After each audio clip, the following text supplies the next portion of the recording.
आज की कहानी का शीर्षक है परदेशी बाबू। अगर चैनल पर पहली बार आए हैं तो चैनल को सब्सक्राइब करके बेल आइकॉन को जरूर दबाएं ताकि इस तरह की कहानियां सबसे पहले आप तक पहुंच सकें। दोस्तों, कहानी कुछ इस प्रकार से है। सूरज ढल रहा था और गंगा के किनारे बसे छोटे से गांव काशीपुर में एक अजीब सी हलचल थी। गांव के लोग चाय की दुकान पर इकट्ठा होकर एक अनजान शख्स की बात कर रहे थे, जिसे सब परदेशी बाबू कह रहे थे। वह शख्स कुछ दिन पहले गांव में आया था। लंबा कद, साफ रंग और आंखों में एक रहस्यमयी चमक। उसका लिबास शहरों जैसा था, काली जैकेट, नीली जीन्स और सिर पर एक टोपी जो वह हर वक्त पहने रहता था। कोई नहीं जानता था कि वह कहां से आया, न ही उसने किसी को अपना नाम बताया। बस लोग उसे परदेशी बाबू कहने लगे। परदेशी बाबू ने गांव के बाहर एक पुरानी हवेली में डेरा डाला था। यह हवेली वर्षों से खाली पड़ी थी। लोग कहते थे कि वहां भूतों का साया है और रात को अजीब अजीब सी आवाजें सुनाई देती हैं। लेकिन परदेशी बाबू को इन बातों से कोई फर्क नहीं पड़ता था। वह दिन में गंगा किनारे टहलता और रात को हवेली में अपनी मध्यम रोशनी वाली लालटेन के साथ कुछ लिखता रहता। गांव के बच्चों में उसकी चर्चा जोरों पर थी। छोटा मंगल, जो गांव का सबसे नटखट बच्चा था, अपने दोस्तों से बोला, मैं तो आज रात हवेली जाकर देखूंगा कि परदेशी बाबू करता क्या है। बाकी बच्चे डर गए, लेकिन मंगल की हिम्मत की दाद देनी पड़ेगी। उस रात जब चांद बादलों के पीछे छिपा था, मंगल चुपके से हवेली की ओर निकल पड़ा। हवेली के दरवाजे पर पहुंचते ही मंगल का दिल जोर जोर से धड़कने लगा। पुरानी लकड़ी का दरवाजा हवा के साथ चरमराया और अंदर से लालटेन की मध्यम रोशनी बाहर झांक रही थी। मंगल ने हिम्मत जुटाकर खिड़की से झांका। परदेशी बाबू एक मेज पर बैठा था। उसके सामने एक पुराना नक्शा बिछा हुआ था।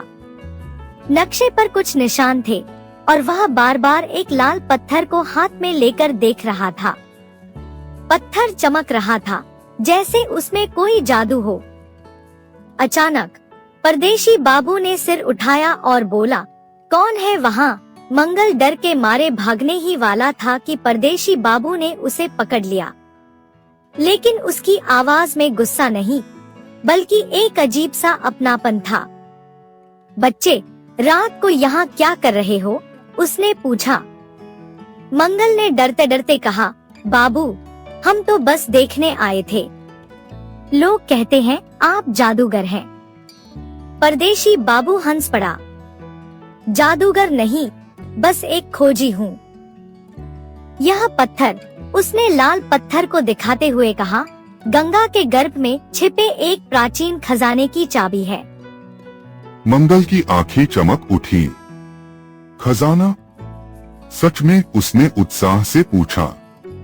परदेशी बाबू ने उसे बैठाया और कहानी सुनाई। कई 100 साल पहले एक राजा ने गंगा के किनारे एक खजाना छिपाया था, जो सोने, जवाहरात और प्राचीन किताबों से भरा था। उस खजाने की रक्षा के लिए एक रहस्यमयी पत्थर बनाया गया था, जो अब परदेशी बाबू के पास था। लेकिन खजाने तक पहुंचने का रास्ता खतरनाक था और नक्शा अधूरा था।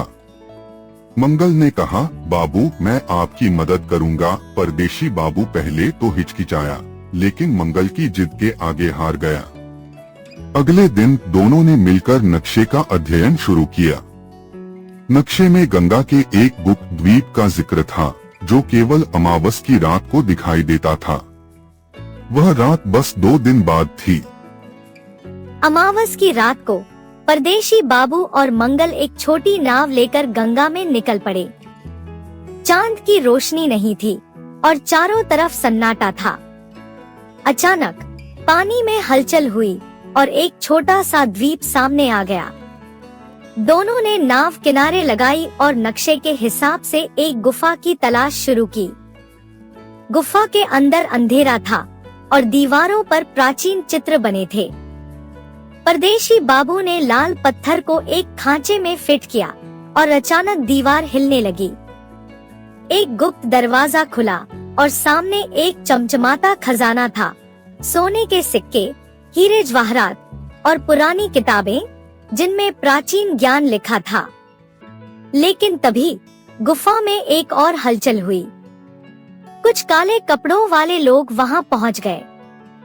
वे खजाने के पीछे सालों से थे और अब परदेशी बाबू को पकड़ना चाहते थे। मंगल ने चालाकी दिखाई। उसने गुफा में बिखरे पत्थरों को लुढ़काया, जिससे बदमाशों का ध्यान भटक गया। इस मौके का फायदा उठाकर परदेशी बाबू और मंगल खजाने की कुछ किताबें और पत्थर लेकर भाग निकले। गांव लौटकर परदेशी बाबू ने किताबें गांव वालों को सौंप दी। उनमें प्राचीन चिकित्सा और ज्ञान की बातें थी, जो गांव के लिए अनमोल थी।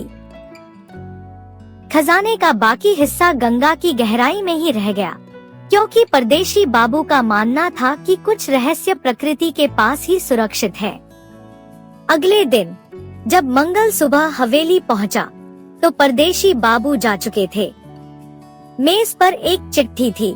मंगल, तुम्हारी हिम्मत और चालाकी ने मुझे बचा लिया। यह पत्थर तुम रखो।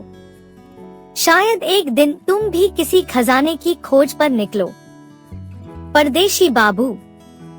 गांव वाले आज भी परदेशी बाबू की कहानी सुनाते हैं।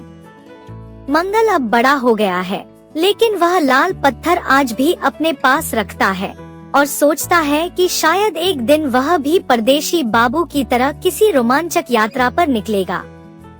आपको ये कहानी कैसी लगी? इसके बारे में कमेंट बॉक्स में जरूर लिखिए। शीघ्र मिलते हैं आपसे एक नई कहानी के साथ।